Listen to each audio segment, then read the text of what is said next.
Mama alimwambia kwamba umenyweshwa sumu au kwamba unaumwa? Unaumwa. Hakumwambia kwamba umenyweshwa sumu. Okay. Ni binti wa miaka 15, mkazi wa kijiji cha Luana, kata ya Luana, wilayani Ludewa, mkoani Njombe, akielezea mbele ya mkuu wa wilaya hiyo Ulvanus Thomas juu ya tukio la kulazimishwa kunywa sumu ambayo inadaiwa kuwa ni dawa ya kuulia magugu mara baada ya kutumiwa kuokota fedha ya shangazi yake kiasi cha shilingi 5,000 na kukataa kuirejesha. Hii ni Wasafi Media kutoka mkoa wa Njombe na mimi ni Shukran Kaugo. Ndugu wa mama niliokota lake sijamrudishia. Nini? Niliokota lake Tanzania, niliokota lake sijamrudishia. Hela ya nani? Ya Ana. Ana ndo nani kwako? Ni shangazi yangu. Ni shilingi ngapi? Ndiyo. Ni kiasi gani cha hela? 5,000. Kwa hiyo ikawaje? Kwa hiyo akanifuata nyumbani kwetu usiku, akanipiga rafiki yake. Rafiki yake ndo akaniambia nimesoma, ila yeye hakuniambia. Yeye alinisamia, ila rafiki yake ndo akasema. Kwa hiyo sumu walikunywa wao wenyewe au? Nilikunywa mwenyewe. Kwa kulazimishwa? Ndiyo. Sumu ilikuwa kwenye nini?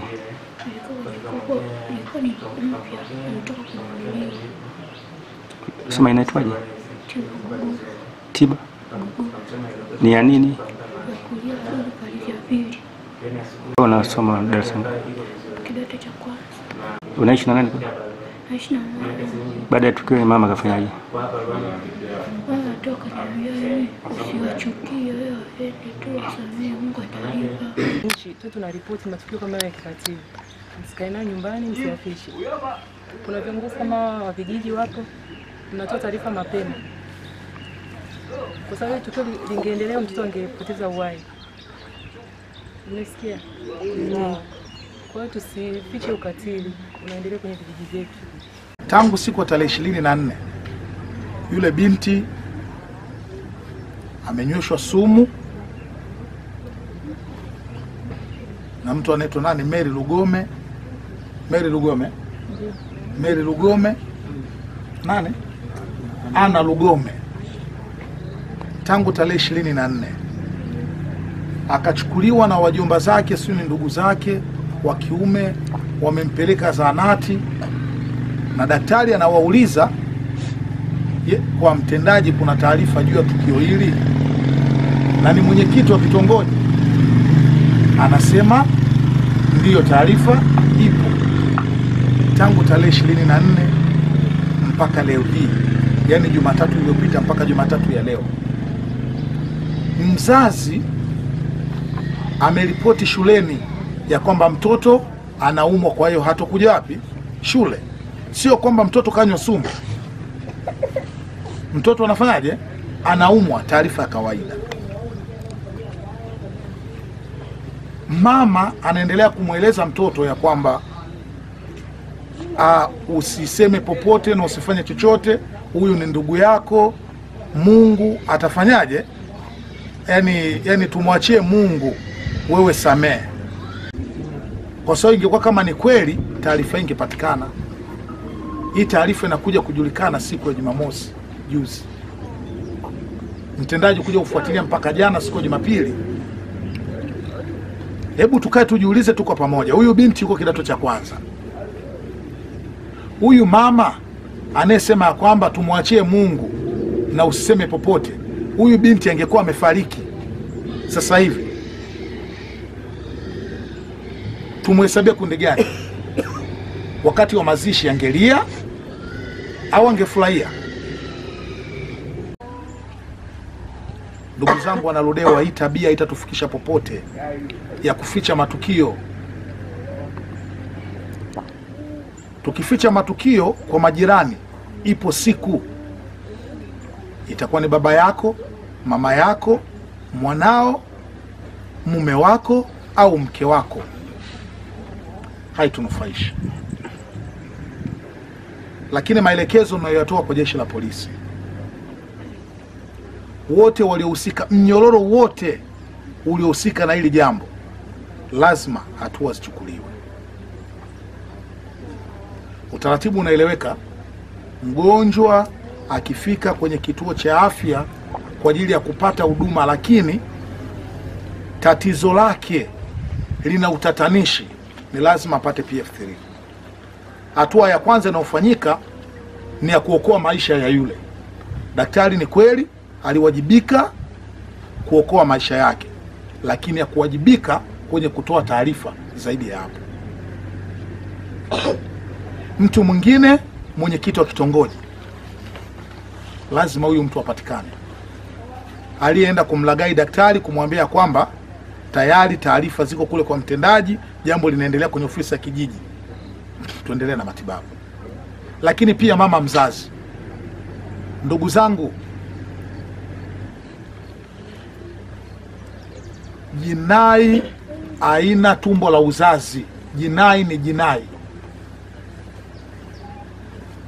Nimeeleweka vema? Lakini pia Ana Lugome na yeye lazima achukuliwe hatua kwa hiki kilichoendelea. Kwa hiyo ndugu zangu, leo hii kama mnavyofahamu na sikukuu ya Eid, ilitakiwa watu tukae, watu wafurahie, tukae kwa amani. Tunapata taarifa kama hizi za taharuki wote kama unavyotuona, na hata mimi mwenyewe mkuu wa wilaya imenibidi nije. Haya maswala binafsi niwaeleze kabisa, tutafumbia macho. Lakini serikali peke yetu ni ngumu, hatutaweza. Serikali ni nyinyi na mimi, na sisi viongozi wa serikali tumeajiliwa na nyinyi wananchi. Matukio, kuficha matukio, ili swala halina afya hata kidogo. Halina afya kwa ndugu zetu, halina afya kwa maisha yetu. Luana ni ndogo. Naeleweka vizuri?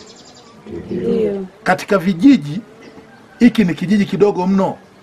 Sensa ya makazi hapa, hata ukipanda juu ya mti mrefu, mfano ukipanda pale juu ya mti mrefu pale, ukikaa na peni na karatasi, unashuka na idadi ya nyumba kamili zilizopo Luana. Uongo kweli? Kwa nini taarifa ya jirani yako msijue? Mpaka viongozi mnashiriki kwenye huo mnyororo.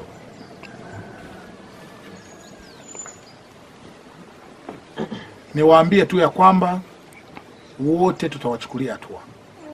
Mimi hiyo siku nilikuwa nilikuwa sikamshika jioni. Sasa nimekaa nyumbani kwangu, naona tu kuna pigwa yowe.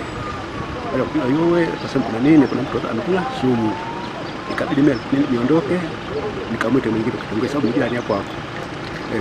Baada hapo mwingine akafika akaangalia, akasema asipo hivi kwa bodaboda tumpeleke hospitali. Ndipo tulipoenda mimi na mwingine kitongoji kumpeleka hospitali ndio mwisho. Adeliko Aidan Boga ni mwenyekiti wa serikali kijiji Luana. Kutokana na hili tukio, nimepigiwa simu jana jioni na mtendaji wangu kwamba kuna mtoto anaonekana alikunywa sumu. Sasa nilipokuwa namfuatilia alikunywaje hiyo sumu, wanasema alishinikizwa anywe hiyo sumu kwa sababu ya wizi sio wa fedha.